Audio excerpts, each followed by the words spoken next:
Can you give us an idea of how what went through your grid, what through your mind when you were trying to fit the right American language, the terminology, contemporary American, and match that to the biblical text?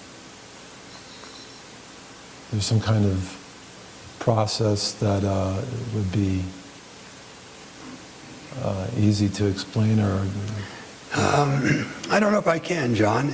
It was very much it was formational of who I was. It wasn't a technique. It wasn't a strategy for translation. It was. I found out that later there were names for that, but I didn't know the names.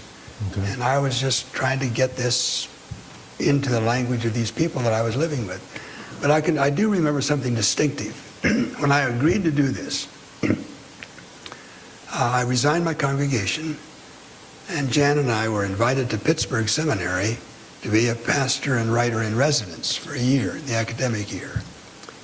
And that's when I started seriously to do what you asked me to do. And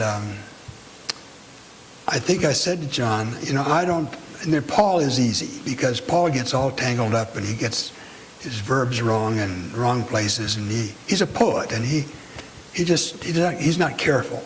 So I get to straighten him out. And but the New Testament, I don't think I could do the Gospels. They're already so kind of limpid and lucid and just simple and plain and just artless. And John said, well, you do 10 chapters of Matthew and let me decide. So I did. And now we're in Pittsburgh. I'm a faculty. I'm around professors all the time. And I knew these professors. And every time I sat down to do this, I had 4 or 5 professors sitting on my shoulders. And I was trying to be as good a translator as I could. And it was just as bad as I thought it would be. And at one point, John wrote to me and he said, what's going on with you? What's happening here? And this isn't the way you've been doing this. And I realized then what had happened. I was trying to be a professor again. And I was no good as a professor anymore. I was a pastor. So I knew I'd failed. And I went downstairs. I had my study in the basement, and I was at Matthew 5 and the Beatitudes. And I knew this was hopeless, so I just played. And I translated the Beatitudes. And I did about 15 minutes. And I came upstairs. Jan was folding clothes in the bedroom.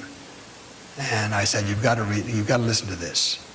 And I started to read this. She said, I've got to sit down. And I recovered my pastor voice.